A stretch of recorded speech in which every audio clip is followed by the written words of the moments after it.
Hello everyone, welcome back to Tidgney's GT Sport Driving School. We're on episode number 7 now and it's all about qualifying. Qualifying is very important in a race or a race series, a championship, each individual round, because if you're starting first, you've got no overtaking to do. You can just try and go out into the lead, into the distance, and not have to worry about what's happening behind. Whereas if you're in the middle of the pack, could be a bit iffy, and if you're at the back, you have a lot of work to do.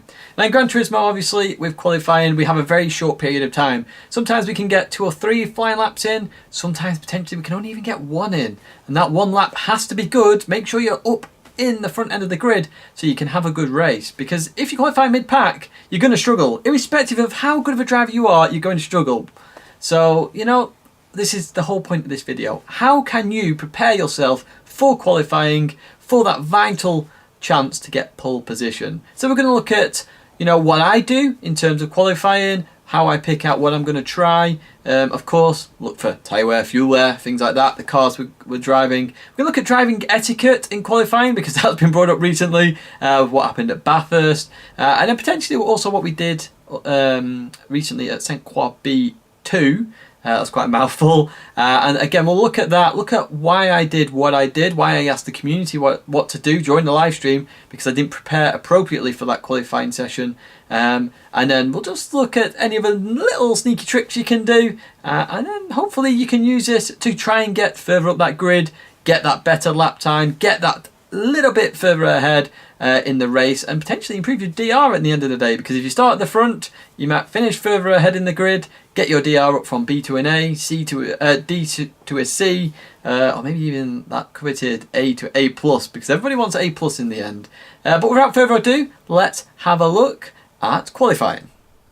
So we're going to look at the qualifier time first of all. Now, as you see at the top, it is 10 minutes long. Now, occasionally it will be 15 minutes if you're in the top 24 superstars, or top 16 as they are now, but most of the time it is normally 10 minutes long. So you've got to judge the track and what you're going to do on the track based on that 10 minutes. Now, you can finish your last lap, so if you cross the line with 9 minutes 59 seconds gone, that last 1 second you can cross the line and actually finish that lap, which is kind of nice. It's how qualifying is in real life.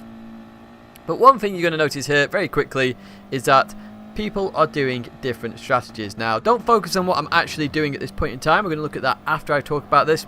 But you'll notice a lot of people are going ahead of me. So you're like, well, Tidge, why would you come out first and then have this happen? Well, obviously, you want to try and make sure you've got the most time out there on the circuit so that you understand what you can do and what you can't do. Track position. If you're the first car out, you potentially have track position depending on what you need to do. In this situation, on this qualifying session, I don't need to have track position. I'm more considering the time. So if we advance a little bit further on now, there's 2 minutes 50 to go, and I've enlarged this map on the top right hand side. Look at all the arrows going in the pits now. I haven't done a fast lap at all. These guys have done 1 fast lap, but look at the fastest lap. It's a 2:18.2 at the moment. Look at this timer on the right hand side. This is critical. This is where you've got to be very, very careful. So if we look at that map now, you're going to start to see the blue arrows coming out. There you go. There's the first one coming out. 2 minutes 28 to go. Remember, they've got to leave the pits, and they're going to have to sprint round, which, of course, we'll look at tyre and fuel usage in just a second. Sprint round to get there. Now, anyone coming out the pits around about now is going to struggle. As you see there, people are coming out the pits. There's 2 minutes 13 left. A fast lap is 2:18.2. You're going to have to absolutely scorch it to make the final, to make a final lap. So very, very critical that you judge this right. 2 minute 20 lap. Obviously, to me, that's 4 laps. And I'm going to explain why that's 4 laps to me now. So first of all, right hand side, you can see I did an out lap. I then did an in lap, which was 3 minutes, 3 minutes. We're now going to have another 3 minute lap, which then gives us a nice, fresh final lap. Now, what we are doing is we are burning fuel and trying to manage our tyre wear. We're in a front wheel drive car, so you've got to keep this in mind. Depending on your car will depend on the tyre wear. But in terms of fuel, the fastest way to get around the circuit is with the lightest fuel load, because obviously the car has more power to weight ratio. So less fuel in the car, less weight, it's got the same amount of power, it can accelerate out corners that little bit more. So you see OP34 in front of me doing the exact same thing. There's a few guys doing this around the circuit while the other guys are blitzing round. So when we go to start our fast lap, while it's risky to only do 1 lap, we're going to have the freshest tyres to do it. But the other guys are going to struggle on a lot worse tyres because they're having to sprint round to make this, well, basically this one final lap. So for us, absolutely not a problem. One thing to think about in this situation as well, because I know we have extreme tyre wear at the same time, is do think about your track positioning. Sometimes you can cause issues doing this if other people are on fast laps. You've got to be aware, very track aware, what is going on around you. As you can see, the guys that are on that really fast lap to try and get the lap started are about to approach. So I timed this very well. I can come through here, and this was with the help of the stream, of course, because at the time I actually wasn't sure of what to do. In the first round I tried this, I did it based on what the stream said. The second time I could judge it perfectly because I'd already done it. So there we go, 3 3-minute laps, we get 1 nice lap. So look, we've got 12 seconds, 11 seconds, 10 seconds. Look at that big group of cars. So not only have those guys sprinted round, they've also not got a good track position for a lap because they're all close together. One person makes a mistake, it's game over. And as you see now, some people are crossing the line already. They've missed out. They went in the pits and they have missed out. So in terms of time, make sure you judge your time accordingly. Make sure you have a practice qualifying session. Judge what you can and can't do. Judge the tyre wear you'll have on a fast lap. Judge the tyre wear on a slow lap. And you should be able to prepare yourself for qualifying to get the best overall position, which is exactly what you want to do. Now you can see on the left hand side, BR Devil and myself have not set times yet in this lobby. So we're now about to advance to the end of the lap very, very quickly.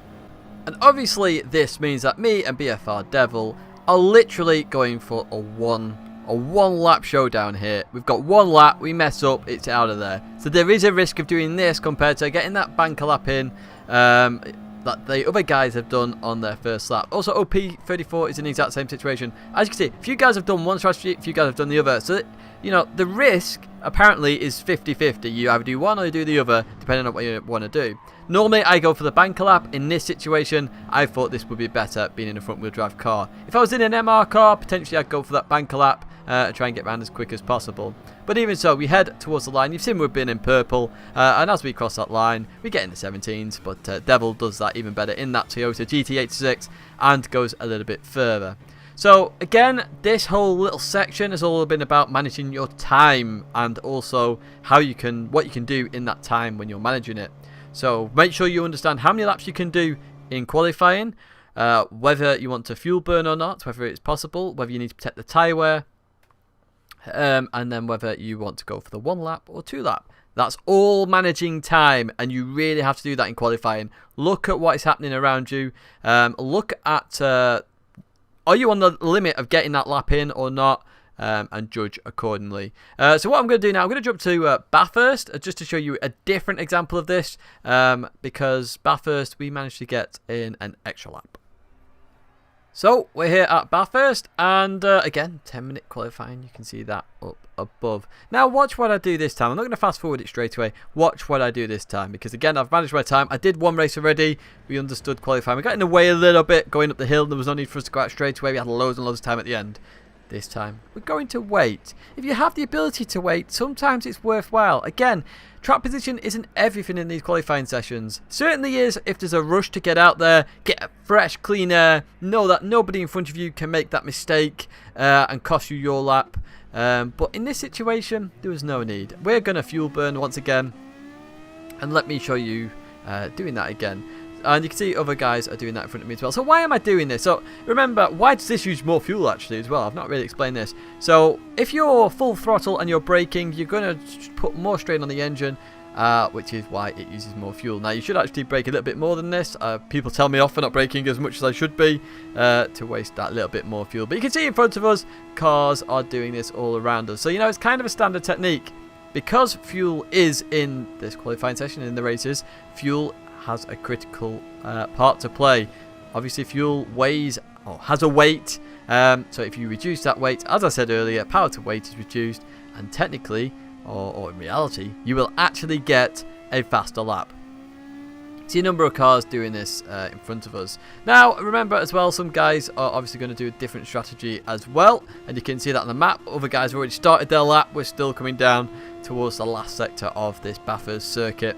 So as we come down here, nice and easy, again, just managing our time, understanding what is going on, just making sure we've got a nice bit of track positioning, You know, we're not too close to the guy in front.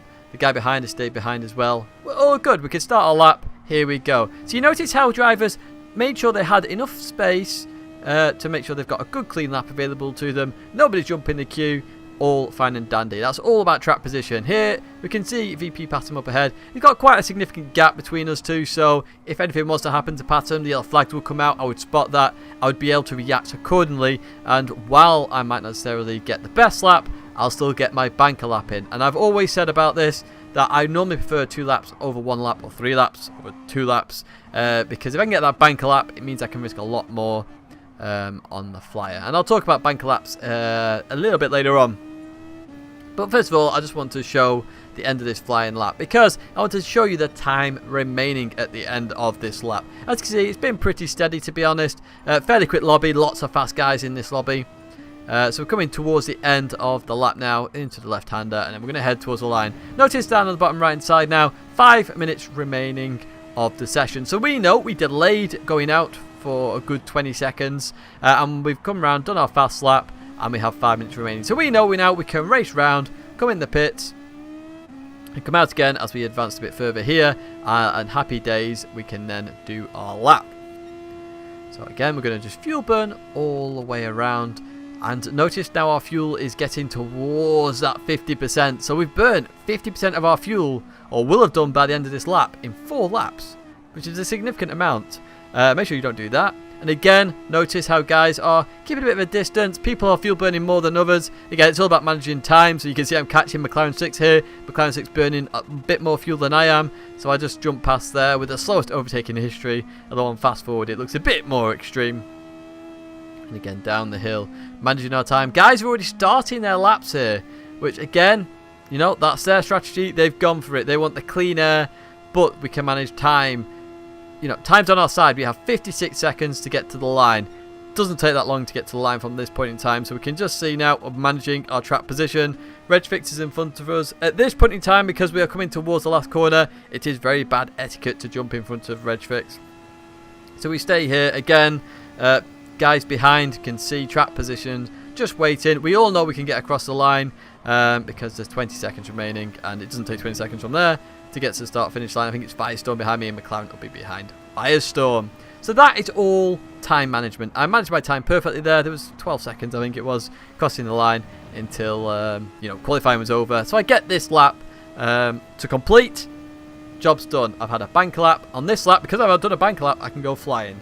So let's just touch on track positioning a little bit here, because, well, it's track positioning and qualifying etiquette per se, because it can be quite crucial in terms of track position. First of all, with the time ending, imagine that time only had 5 seconds to go. There's no way qualifying etiquette would then come into play, where you give each other space, don't jump the queue, and things like that. So in terms of track position, make sure you have a gap. Again, time management, making sure it's key. You saw there, which Regfix was in front of me, Firestorm behind me. Very decent gaps. Everybody gets to do a flying lap. Everybody's happy. Because if you don't play to the rules, you know, there is etiquette in everything you do. As long as you are, you know, you give other people space, you give space, happy days, happy racing. Now, of course, etiquette can go out the window if the time is short, like we saw on St. Croix, where it was literally on the line, people were going for it. Very little track position there. But in terms of this, there's loads of time, so there's no need to jump the queue. Now, I want to go to a little bit of a moment where somebody did jump the queue.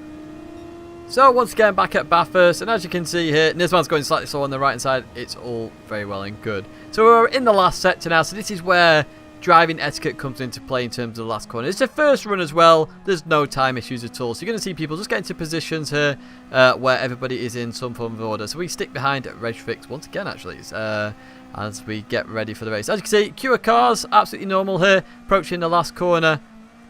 And just as we approach this last corner, we get jumped right at the last second here by MR Steve Gaming in this situation. Very bad etiquette to do that. It's the last corner.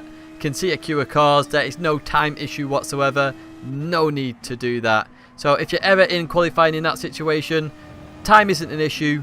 Don't jump other guys approaching that last corner. It's, you know, it affects them. And then, of course, there's a bad taste there potentially in the race that can cause some issues. Now, that's just one example. I've raced that guy before. He's raced fairly okay recently as well. We've had some good races.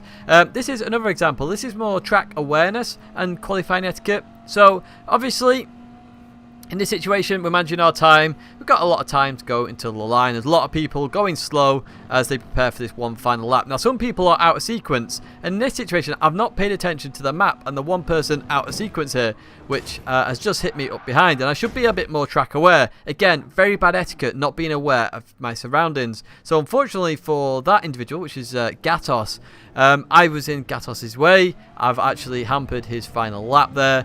It's not good etiquette. I wasn't track aware, and that, of course, then cost him his lap. And potentially cost me my lap as well, because I've now got significant damage as I go to start the lap. And obviously, I'm now off rhythm. I'm thinking about the accident. I'm actually apologising on the stream as well, because that shouldn't have happened. Again, bad etiquette. So when we talk about etiquette, we're all about making sure that everybody gets a fair qualifying session. Everybody wants a clean, fair qualifying session. No crazy dramas. So in both situations, jump in the queue, don't do it. Now there are exceptions to jump in the queue, as I said. Going back to that St. Croix, where we saw a load of cars right at the end, you will see queue jumping happening then. And in that situation, that is tend to be more fine, because everybody wants to get on the qualifying lap. In that situation, you've all risked it too much. You're all on the boundary. This situation here, in terms of track awareness, should have been avoided. I should have seen that come in. So again, my fault in that situation. Again, etiquette not very good in that situation. I did apologise after, of course, but it's no good apologising. You've caused an issue beforehand. But we all make mistakes. Humans, after all, that's what we are. We make mistakes in life. You learn from them. So I've learned to be a bit more track aware of what's going on in my surroundings. And of course, the tyre and fuel usage is sort of going to the extreme levels here. So we are having to manage tyres a lot more than normal on outlaps, which obviously is affecting track awareness and what we do. But do keep in mind etiquette, because if you don't have driving etiquette or qualifying etiquette, it's not going to be very good for you, because literally other players are going to see this and it's just going to cause issues on track, bad taste in the mouth, and obviously bad karma. Just think of karma. Karma can come back and get you. You want a clean run, and then somebody else does bad etiquette. So just keep the good etiquette out there in qualifying. Finally, I'm just going to talk about a banker lap now, and why I really, really feel a banker lap is necessary. So here we are at Maggiore, and as you can see, we're in pole position at the moment, which is great. And as you see, we've got a bit of track position here. As I said earlier, driving etiquette. We've got a bit of space for everybody to have a play. Time remaining a minute, all nice and dandy. So why do I want this important banker lap? Well, first of all, if I'm in pole position, as I am here at this moment in time, all the pressure is off my shoulders at this point. I've got a fairly good time. I know that even if I fail this lap, I've got a time on the board where I should be in the top 10 at least. So I should be up there and absolutely fine for the race. Now, in addition to that, this combo in particular, R8 Maggiore in reverse, quite sketchy with the car. The car is very, very slippery in this situation. So the fact I've got that lap as well means that I can actually push a little bit more and go for that risk of the car over rotating potentially, just to get that lap, or that slightly faster lap on the circuit. And that's literally what a banker lap does to you. It gives you that opportunity to go beyond the limits. Now, Lewis Hamilton has always said this as well, in the fact that you go out and do a lap, and then potentially, as long as you've got a good lap, you'll then try and brake 5 meters later at every braking marker to really get that final few attempts in that lap to really get yourself up the field. He said that numerous times. It's the same situation here. You have that banker lap, you can push the boundaries a little bit more. And as you can see at the moment, we're actually down on our time. So we're not having the greatest lap here. So we really start to push here. You just see the car over rotate a little bit there as we come through the S. It's very dangerous in the R8 this. So you've really got to push. And through there we go. Lovely. Didn't run too far on the exit. Again, that's a risky area. Got to be careful. But obviously I'm not worrying about it as much at this point. Still, well, we were on pole position. We've just been dropped by Tyrell Aug as we exit that corner. And as you can see, we're purple now. So we're doing really well here. So at this point, I'm like, right, I've got to go for it. I've got my banker lap in. I'm still very high on the board. Go into here. Just ran a little bit deep. And that's the nice thing about this. I've got a banker lap already there. I can push those limits and try and improve. I do think I improve again this lap. But anyway, just to recap what we've covered in this episode. So time management, making sure that you manage the time of the qualifying, understand what you can do. As you can see on the right side, we did an out lap, a fast lap, an in lap, an out lap and a fast lap, which is kind of standard. With a bit of fuel burn in there, managing our tyres, and as you can see, that's helped us in this particular qualifying session. Driving etiquette, qualifying etiquette. So getting track position, a nice track position, and then making sure that we're not being silly. So we're not jumping somebody at the last corner at the very last moment, just as they're about to start their lap. Now, of course, if your time management's off, potentially you might have to do that if everybody's risking it to the last second. But normally, you manage your time, you should have 20, 30, 40 seconds to cross that line. You can all get a nice bit of space and go out there. And also being track aware, as you saw earlier on with the incident with Gatos, making sure you understand who's on a fast lap and who's on a slow lap. You don't necessarily know everybody who's on a fast lap, making sure you get out of the way where appropriate, being aware of your surroundings. Because remember, karma can come back and bite you come back and bite you in that situation, because that driver is left with a bad taste in their mouth. They may then defend very hard in the race, may not give you as much space, and therefore your race may be hampered. And future races as well. Remember, it's not just one. You may see this driver 2, 3, 4, 5 times in the future. So, driving etiquette is key. And as I say, a banker lap is what I go for more than just a one lap wonder, because if you can get that banker lap in, you've effectively got 2 chances at qualifying. Get the bank lap in. If the bank lap goes wrong, you've got a bit of pressure on you to get that second lap in. But if it goes right, fairly okay, even if you get second, third, fourth, you've at least got that there prepped. You're not going to start at the back, and then you can actually put in another lap without that pressure, really push the boundaries a little bit, maybe go that bit further, maybe just break that little bit further into the corner, and maybe get that pole position. So they're the things I would suggest for qualifying. Really look at those sort of subject areas to improve your qualifying session. Of course, tyre management, fuel usage as well. Burning some of that fuel is always helpful if you can manage that in your time management. Hope you enjoyed this video on qualifying. Of course, this links back to consistency as well. I didn't really mention that in this video, but obviously if you're consistent, you can constantly push those brake markers. But I thought that was inevitable. Next episodes, of course, are overtaking and defending. Should be interesting. Obviously not my strong points in some areas. Some areas it is, some areas it isn't. Should be very interesting. Very interesting indeed. As I say, I hope you enjoyed this video, and I will see you in the next episode of The Driving School.